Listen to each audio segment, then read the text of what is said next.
tayo. To be dry. To be Bang. dry and to be harsh. And it also comes from the meaning al-adj, meaning when the enemy comes really fast, close to you really fast, attacks you really quickly. So these Ya'juj and Ma'juj, they are dry and harsh in nature. And when they come out, they're going to come out so quickly and so fast, you will not be able to stand in front of them. You have to run away from them. That's what the scholars tell us about these meanings. And Ya'juj is a tribe. Ya'juj is another tribe, but they are related. And they are actual human beings. Ya'juj and Ma'juj are human beings. They are tribes that actually exist on earth. They existed close to the time of Musa alayhi salam, in an era of a great king named Dhul-Qarnayn. Anyone heard of Dhul-Qarnayn? Dhul-Qarnayn, the man of the two horns. It was called that name because he used to wear a hat that had two horns coming out. Dhul-Qarnayn was an extremely powerful king. And he was a worshipper of Allah, a righteous, just Muslim king. Among the best that ever existed on earth. And he had so much power, so much authority, that his kingdom reached almost the whole world. Why do I say almost? Because there were parts of the world where civilization hadn't reached yet, as today. But whatever existed in that time, wherever civilization reached, Dhul-Qarnayn had power to there, right to the end part of civilization. And Allah subhanahu wa ta'ala talks about Dhul-Qarnayn in Surah Al-Kahf. He reached a very far distance inland, the whole world, to see who is being oppressed, who is doing good to reward them, bringing justice between people. He used to physically go out in his army like that, looking everywhere as far as he can. That's what he spent his life in, traveling the world and applying justice and worship of Allah subhanahu wa ta'ala everywhere he went. So Allah describes one of his journeys. He went one time to establish justice, and when he reached, Allah says in the Quran, حتى إذا بلغ مغرب الشمس وجدها تغرب في عين حمئة. When he reached the place of the setting of the sun, he found it setting in a murky pond or in a murky water. He found that the sun was setting in, there's two recitations here. Ayn al-Hamiya means cloudy water, and then there's another qira'ah, Ayn al-Hamiya, boiling hot water. And both of these are valid. So it was a strange type of lake. It was not a regular lake. It was a lake that was muddy and very hot. And some have said this might be lava or something of this nature. Allah knows best. It was something different rather than regular water. It's something different. Ayn al-Hamiya. وَوَجَدَ عِنْدَهَا قَوْمًا. And he found over there a group of people. There was no more land beyond where he reached, meaning Dhul-Qarnayn reached the farthest land where nobody could reach even further. There's no more civilization after that. That's what the verse is talking about. He found a passageway between two mountains. The Sad are two mountains. And he found there a group of people, they could not speak to him. لَا يَكَادُونَ يَفْقَهُونَ قَوْلًا. What this means is they were cut off from all civilization. He found there people that could hardly understand normal speech. Very primitive in speech. So Allah is indicating that Dhul-Qarnayn went to a faraway land, cut off from human civilization, cut off from contact with other groups of human beings. They couldn't even communicate. And this is the height of being cut off from other civilizations. So they communicated through other than speech, which is, everybody can do this. You can always communicate basic stuff, images and whatnot. So they said to Dhul-Qarnayn that Ya'juj and Ma'juj are causing a lot of evil on this earth. So this means that this tribe and Ya'juj and Ma'juj were interacting with one another. So Ya'juj and Ma'juj are causing evil. They are plundering, they are killing us, they're raping, they're causing our damage, they're causing much evil in the land. Can you please help us? Ya'juj and Ma'juj mufsiduna fil ard. They are corruptors on earth. Now I want you to analyze with me over here. These people who are complaining to Dhul-Qarnayn, they were very primitive in lifestyle and in language. So he reached the border of the world where civilization was so behind. And they were trying to to explain to him about this other civilization that are even worse than them, that are even more primitive, worse and corrupted than these people that he just met. If we pay you, you are such a mighty king. You have this vast army. You clearly are from a superior civilization. You seem to be a good man because you're so nice to us. Take this money and protect us from Ya'juj and Ma'juj. Can you build a wall between us and them? They come through this valley. Build a wall. A barrier between us and them so that they can't come to us and they can be cut off from the world. Then Dhul-Qarnayn replies, whatever Allah has given me is better than your money. I don't need your money. I don't need your money. I will do it fi sabilillah ta'ala. I will do it for the sake of Allah subhanahu wa ta'ala. But what I need from you, فَأَعِنُونِي بِقُوَّةٍ. You help me with your manpower. I need a lot of help for what I'm about to do. My army won't suffice me. You help me with your physical strength. So Dhul-Qarnayn says, آتوني زبر الحديد. Bring me pieces of iron or sheets of iron. Zubar is the nuggets, if you like, nuggets of iron. Bring me iron. حتى إذا ساوى بين الصدفين. When he had laid it between the two mountains. So he's building a type of barrier with iron, which is right now cold. قال انفخوا. He said blow, and the blowing here is with the bellows, with the fire. So once he's put the iron there, a massive fire is being built. A fire that is so hot that all of this iron will become molten ore and stick together. So this is the help that he needs from these people. Allah knows how they built such a large fire. Allah knows what they did, but Dhul-Qarnayn had the technology to do that. And it was so massive that it is between two mountains. So apparently the people of Ya'juj and Ma'juj were trapped inside an area where they had no escape out of. And Allah says in the Quran, فَمَا اسْطَاعُوا أَنْ يَظْهَرُوهُ وَمَا اسْتَطَاعُوا لَهُ نَقْبًا. They could neither climb over it, nor could they dig underneath it. This is really what it translates into. so the whole idea here, Allah's telling us that he built a wall or a barrier, dam, something that was so impermeable that nothing can reach, nothing can come, nothing can break it down. No climate, no people, no weaponry, nothing. No one was able to break through it, and no one was able to overpower it. It was such a strong wall, impermeable to anything. And when Dhul-Qarnayn looked at the people, they looked at this wall and they said, wow, this is a very strong wall. And Dhul-Qarnayn wanted to teach them a lesson. Finally, he said, قَالَ هَذَا رَحْمَةٌ مِّن رَبِّي. He said, this is from the mercy of my Lord. This is a mercy from my Lord, and according to one interpreter, he actually fell into sajda, thanking Allah that he was able to do this. So this shows us Dhul-Qarnayn realized how evil Ya'juj and Ma'juj are, and he thanked Allah for blocking them up. And then he said, فَإِذَا جَاءَ وَعْدُ رَبِّي جَعَلَهُ دَكَّاءً. When the promise of Allah will come, and the scholars have interpreted this to mean the day of judgment and the signs of the day of judgment, then Allah subhanahu wa ta'ala will cause this massive barrier that is impossible for humans to penetrate. Allah subhanahu wa ta'ala will cause this barrier to fall flat. It will become level to and the promise of Allah is true. This is what will happen. What is he saying here? He's saying that Ya'juj and Ma'juj will be blocked off from the world until a certain time that is going to come. It is only Allah who will allow this wall to be destroyed, and when it is destroyed, this Ya'juj and Ma'juj will come. And Allahu A'lam if anybody's ever reached that place. But if you want to know where it is, from the tafsir that I've read, and Allah knows best of course, they indicate that their position is somewhere near the upper part of the world, towards the North Pole, higher up towards the North Pole area. And Allah subhanahu wa ta'ala knows best exactly. And Allah says, and we have left them, meaning Ya'juj and Ma'juj.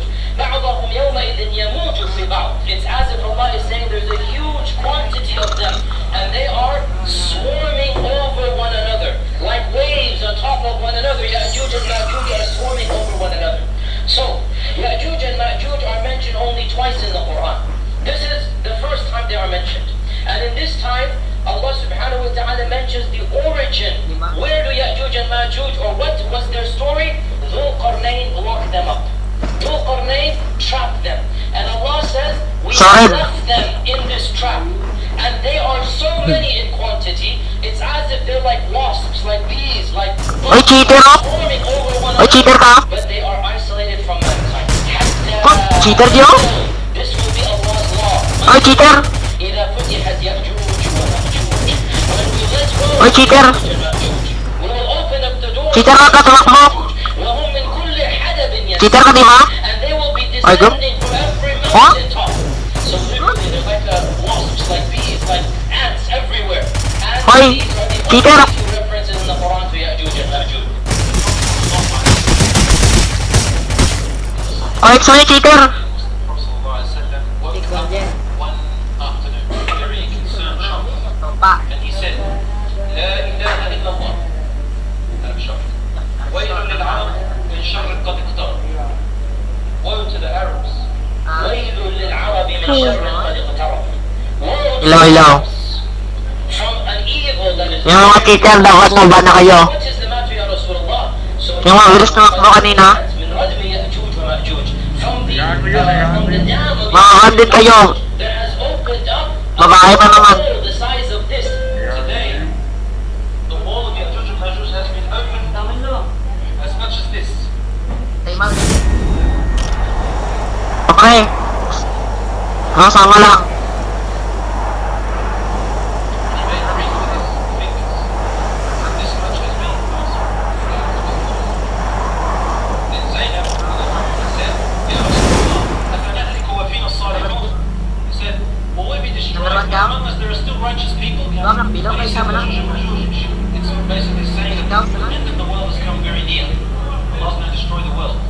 So then Zainab says, Ya Rasulullah, are we going to be destroyed so soon? And still among us there are righteous people. There's you, there's the Sahabas, there's all these righteous people Allah praised in the Quran.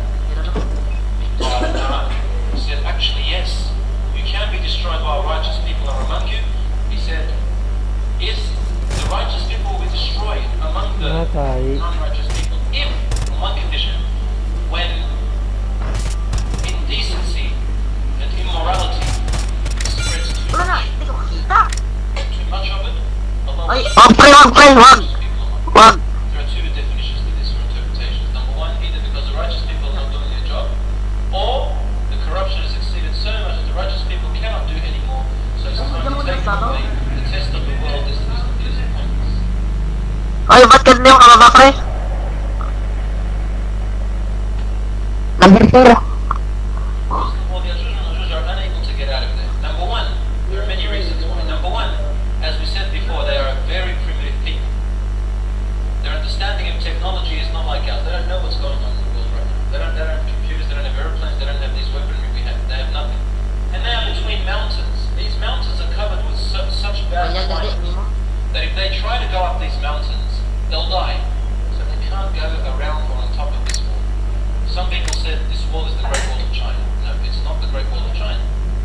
The Great Wall of China is broken. You can easily pass through it, and on top of it's a tourist and some people they describe it as being short. You know, they're like really, they're like midgets walking around, or then they've got these strange eyes and about this is all rubbish. You know, there's nothing in the hadith that states that they are like that, like aliens or something. They're real human beings.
For every one person that enters paradise, 999 will enter hellfire.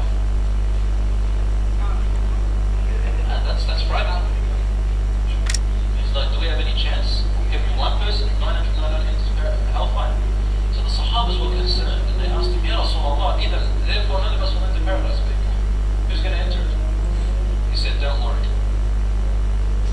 From your nation, meaning from my nation, just from the Muslims that ever exist, from the time of Muhammad until the end of time, just from the Muslim nation, not from the world, from the Muslim nation, from every one of you, there is 999 of your children. Kopres, kapores. There Iya, are 999 folds more than the Iya, ada. Muhammad sallallahu alaihi wasallam that exists. So if we are, now let's say a billion, or just over iya a ada billion, masuk. how many would that make in population? Barunya masuk. If they don't want us to have problems come to them, of course. Ada ke We don't know which intip. problem, but we do know they are close to the time of Musa alayhi salam. But Allah tells us there isn't a single nation except that a prophet has come to them. So they did get a prophet, but they rebelled. So they are a large amount. And he says, sallallahu alayhi wa sallam, فَيَمُرُّ أُولَٰئِكَ عَلَى بُحَيْرَةٍ طَبَرِيَّةٍ.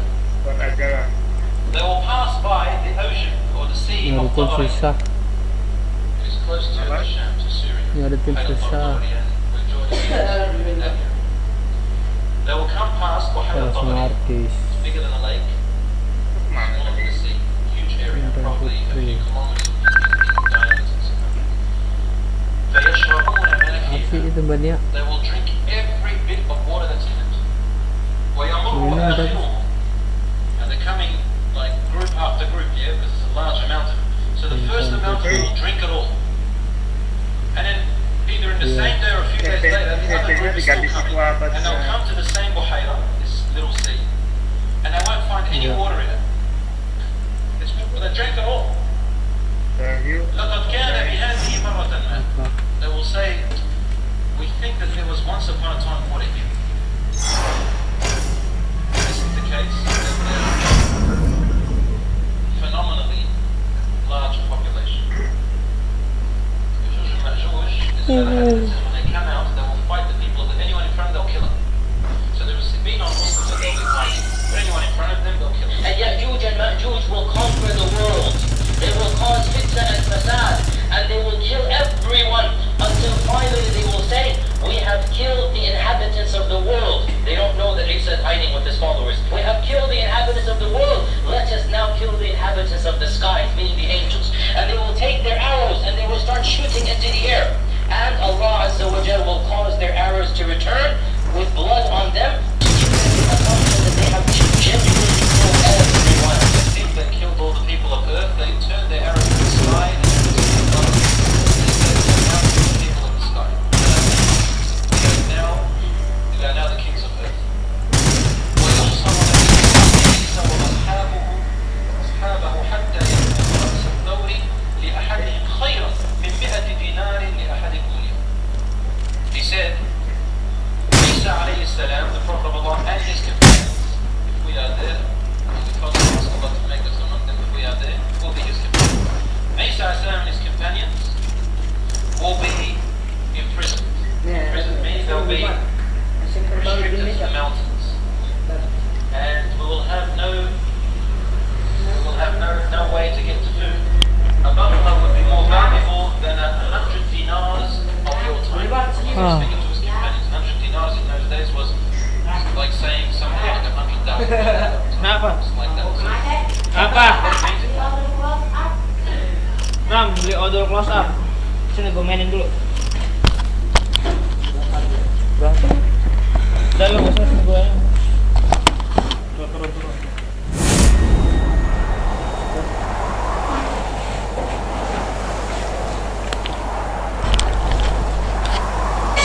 Di mana? Running base.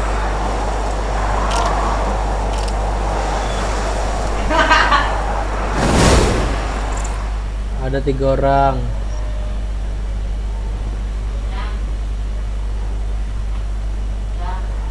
Lagi beli.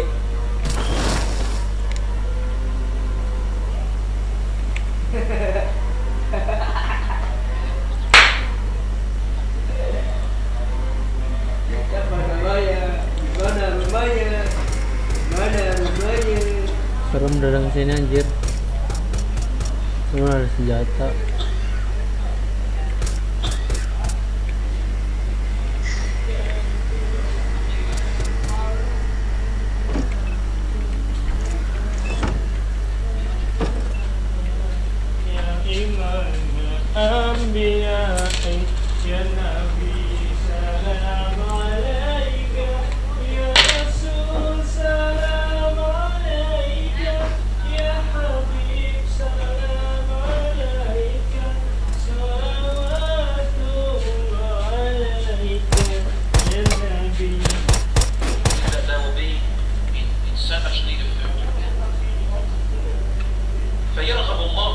فيرغب إلى الله عيسى وأصحابه. Then Isa alayhi salam and his companions will start supplicating to Allah, make dua to Allah, because they'll be in such a hard time. فيرسل الله عليهم النغف. Allah subhanahu wa ta'ala will respond to the dua of Isa alayhi salam and his companions, and he will send a disease, a worm. Naghaf is a worm, type of worm or a type of parasite that will come out of the necks of the Ya'juj and Ma'juj as a disease. It'll be in their necks. That's where the disease will be situated. في رقابهم فيصبحون فرسا, and then they will all look like as if they had been killed all at once. Like you're in a battle and they'd be killed all at once. They'll all die wherever they are.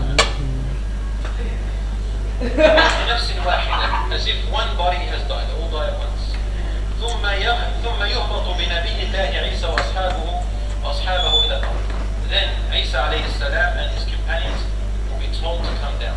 How will they be told? Isa alayhi salam will send a man. He will say, who of you will volunteer to go down and check if Ya'juj and Ma'juj are dead or still alive? But if you go down, it means you're sacrificing yourself. If they're alive, they're going to kill you. So one man will go down and find if they're all dead, and he will tell Isa alayhi salam, and then Isa alayhi salam, this will be of course one of his companions to descend from the mountains and come back on earth to eat and drink of dinner. He says, فَلَا يَجِدُونَ فِي الْأَرْضِ مَوْضِعَ شِبْرٍ إِلَّا مَلَأَهُ زَهْرُهُمْ وَنَتَنُهُمْ.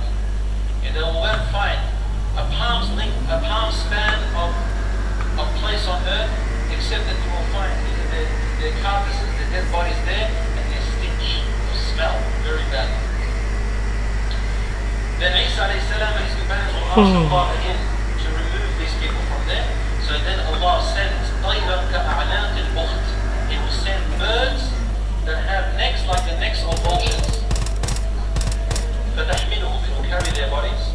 And this indicates to us that either their bodies are small and built, or that they would have decayed and decomposed to the point where they will not. فَتَطْرَحُهُمْ شَاءَ اللَّهُ.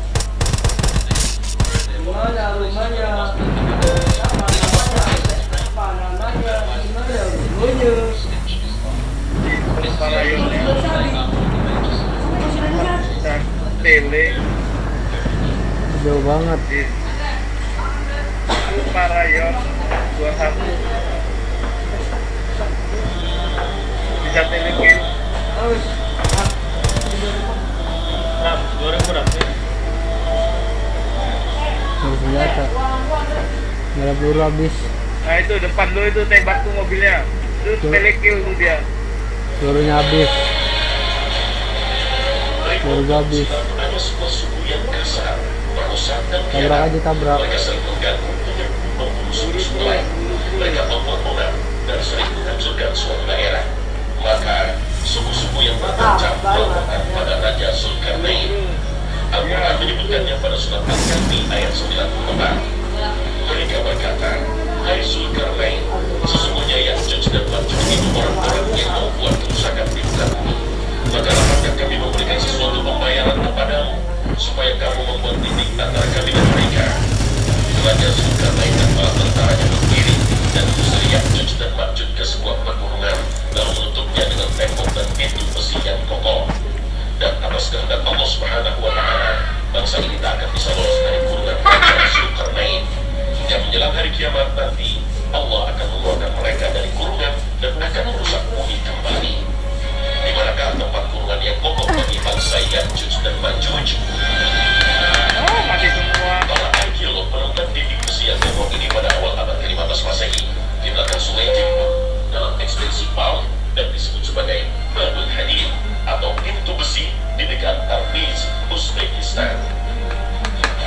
Timur Lain pernah melewatinya, juga Sahur dan ilmuwan Jerman Wkwk. Arkeolog Spanyol Clavijo pada tahun 1403 Hijriah pernah diputus oleh Raja Andalus ke sana dan bertemu pada Timur Lain. Babul Hadid adalah jalan penghubung antara Samarkandi dan India. Abdullah Yusuf Ali dalam tafsirnya menyebutkan bahwa di distrik Hisar, Uzbekistan, 240 km di sebelah tenggara Bukhara, ada celah sempit di antara gunung-gunung batu, tepatnya di jalur utama antara Turkestan ke India dengan koordinat 380 m dan 670 e. Tempat itu kini bernama Buzgol Khanah dalam bahasa Turki, tetapi dulu nama Arabnya adalah Bab al-Hadid atau pintu gerbang besi. Orang Persia menyebutnya Dari Ahani, orang Cina menamakannya Chiken, sebuah bermakna pintu gerbang besi. Seorang pengembara Cina pernah melewati pintu berlapis besi ini dalam perjalanannya ke India di abad ke-7. Tidak jauh dari sana ada danau yang dinamakan Iskandar Kola. Di tahun 842, Khalifah Bani Abbasiyah Al-Wahid mengutus sebuah tim ekspedisi ke gerbang besi. Mereka masih mendapati gerbang di antara gunung selebar 130 meter dengan kolom besar di kiri kanan terbuat dari balok-balok besi yang dicor dengan cairan tembaga. Tempat bergantung daun pintu raksasa persis seperti tersebut dalam surat Al-Kahfi. Pada bulan yang kedua, orang Winston Churchill, pemimpin Inggris, mengenali gerbang besi itu. Sekarang lokasi tembok ini diperkirakan berada di Azerbaijan dan Armenia, tepatnya di pegunungan Kaukasus yang sangat tinggi dan sangat keras. Berdiri tegak seolah-olah diapit oleh dua buah tembok yang sangat tinggi. Tempat itu tercantum pada peta-peta Islam maupun Rusia, terletak di Republik Georgia. Seorang geografi Muslim, Al-Sharif Al-Idrisi, menegaskan hal ini melalui riwayat penelitian yang dilakukan oleh Salam, seorang staf peneliti pada masa Khalifah Al-Wasil Billah dari dinasti Abbasiyah.